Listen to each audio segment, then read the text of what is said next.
बिहार के उप मुख्यमंत्री सम्राट चौधरी निजी कार्यक्रम में शरीक होने के लिए रविवार को भागलपुर पहुंचे।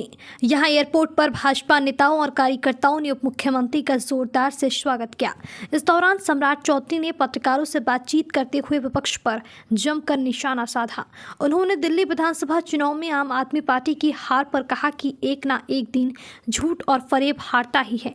सम्राट चौधरी ने कहा कि जिस तरह अरविंद केजरीवाल चुनाव से पहले बिहारी और पूर्वांचल के खिलाफ झूठ बोल रही थी, पूर्वांचल के लोगों को गाली दे रही थी, चुनाव के दौरान पूर्वांचल के लोगों ने बदला ले लिया।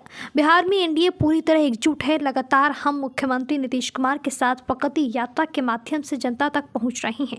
सभी प्रदेश के अध्यक्ष लगातार संगठन की बैठक कर रहे हैं। 24 तारीख को प्रधानमंत्री नरेंद्र मोदी भागलपुर की धरती पर आ रही हैं। सम्राट चौधरी ने कहा कि हम लोग यानी एनडीए 2025 में होने वाले विधानसभा चुनाव में पूर्ण बहुमत से जीत दर्ज करेंगे।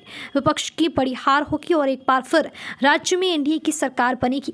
राज्य में इसी साल विधानसभा चुनाव होना है। ऐसे में लगातार राजनीतिक दलों की ओर से भागलपुर का दौरा किया जा रहा है। हाल के दिनों में प्रगति यात्रा को लेकर मुख्यमंत्री नीतीश कुमार भागलपुर आए थे। अब 24 फरवरी को प्रधानमंत्री नरेंद्र मोदी का दौरा है। पीएम मोदी यहां जनसभा को संबोधित भी करेंगे।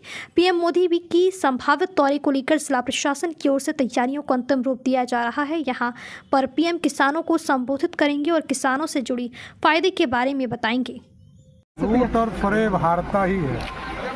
जिस तरह दिल्ली में केजरीवाल की सरकार लगातार झूठ फैला रही है और बिहारी और पूर्वांचल के लोगों को गाली दे रही है, सारा पूर्वांचल के लोगों ने बदला ले लिया। अब आगे बिहार की बारी है सर। बिहार की बारी है, किस तरह से तैयारी? बिहार में एनडीए पूरी तरह एकजुट है और लगातार प्रगति यात्रा के माध्यम से और हमारे सभी प्रदेश के अध्यक्ष लगातार संगठन की बैठक कर रहे हैं और 24 तारीख को स्वयं प्रधानमंत्री जी भागलपुर की धरती पे आ रहे हैं। आप स्वयं देखेंगे पूरी तरह हमारा जो गठबंधन है एक है और हम 2025 का भी चुनाव पूर्ण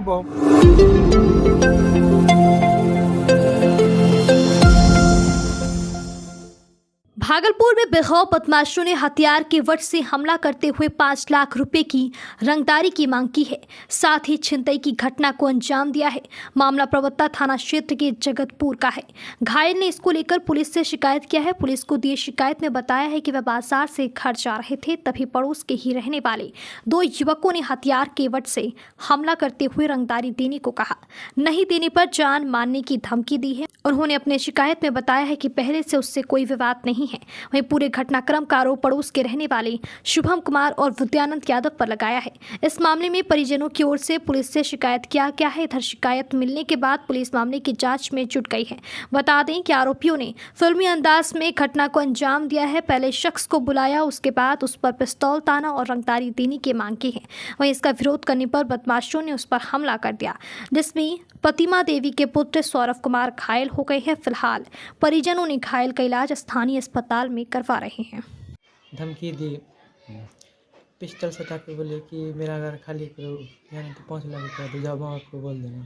तो हम इसका विरोध किए तो वार कर दिया मेरे सर पे। कौन चीज़ से वार किया? थिरना ठीक किया।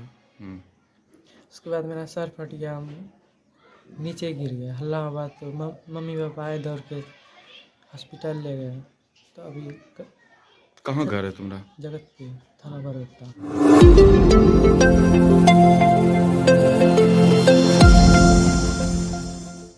भागलपुर जिला के शिवपुर थाना क्षेत्र के सरकंडा उच्च माध्यमिक विद्यालय में अज्ञात चोरों ने चोरी की घटना को अंजाम दिया है।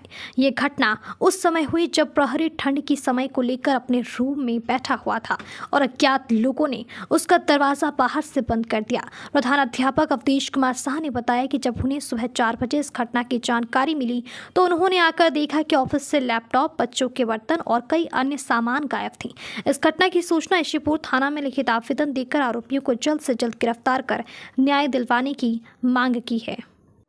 आवेदन बनाकर थाना को दिए और थाना के बाद देने के बाद थाना के पास जो बड़ा वो सर चले गए थे कहलगाँव, बोले कि शाम को देंगे रिसीविंग। तो शाम में नहीं दे सके तो फिर सुबह 7 बजे रिसीविंग लेकर आए और बीआरसी से अभी देकर हम आए हुए हैं।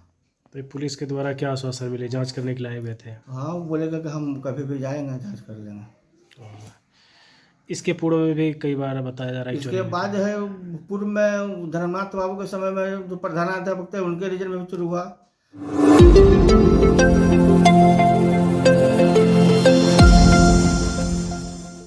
भागलपुर नगर निगम क्षेत्र के वार्ड नंबर 44 में जल जमाव की समस्या बहुत बड़ी चुनौती बनी हुई है। यहाँ के लोगों को बिना बरसात के ही नाले का पानी सड़कों पर जमा रहने से काफ़ी परेशानियों का सामना करना पड़ता है। नाले की उड़ाई लंबे समय से नहीं हुई है और पानी के बहने का रास्ता भी नहीं है, जिससे यह समस्या और भी गंभीर हो गई है।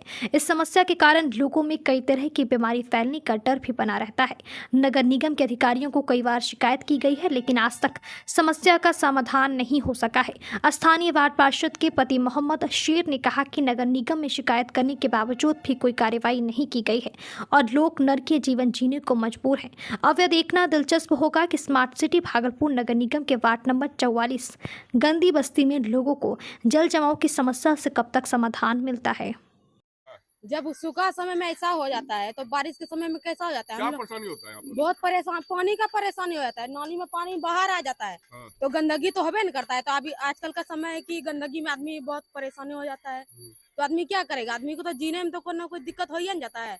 तो यहाँ पे मतलब बहुत दिन से परेशानी ठीक भी करता है ना, तो फिर भी ऐसा ही हो जाता है। तो आदमी क्या करेगा? कितना परेशानी झेलेगा? प्रशासन को भी बोलते हैं ना तो वो सुनता भी नहीं है, सुन के अनसुना कर देता है। बारिश के दिन में क्या होता है? बारिश के दिन में तो पूरा इतना पानी हो जाता है, हम लोग घर से नहीं निकल पाते हैं। छोटे छोटे बच्चा को खेलने में दिक्कत हो जाता है। पानी का समस्या यही है कि नाला जाम हो गया। पार्षद के पास भी गए। कितना दिन से जाम है ये लगभग 2 महीना से जाम। अच्छा, कोई सुनवाई कोई इतनी नहीं। बारिश के दिन में क्या दिक्कत होता है? बारिश के दिन में हमको घर से निकलना मुश्किल हो जाता है। अच्छा, बाल बच्चा का समस्या कि दीवार पर बैठ के जरा हम लोग काम धंधा करते हैं। जब पानी आता है तो बाल बच्चा के लिए घर घुस जाते हैं। और कितना बार पार्षद भी बस गए, पार्षद बोलता हम तंग आ गए, हमसे भी नहीं होगा, तुम लोग लिख करके दो। क्या लगता है कि गरीब को कोई सुनने वाला नहीं है? कोई सुनने वाला नहीं है। देखिए ये लोग तो बेचारे आते बार बार और बिल्कुल हम भी आते हैं, देखते हैं तो सही पानी निकलता है। मेन नाला का निकासी नहीं है, ये पुराना नाला शुरू से ही बना हुआ है और हम स्टाफ को लेकर आते साफ करते मगर पानी आगे जाने के लिए देता ही नहीं है। मैं क्या करूं? वहाँ बार बार निगम में भी शिकायत जाके करते हैं। बाबू लोग आए, फोटो खींचे, चले गए।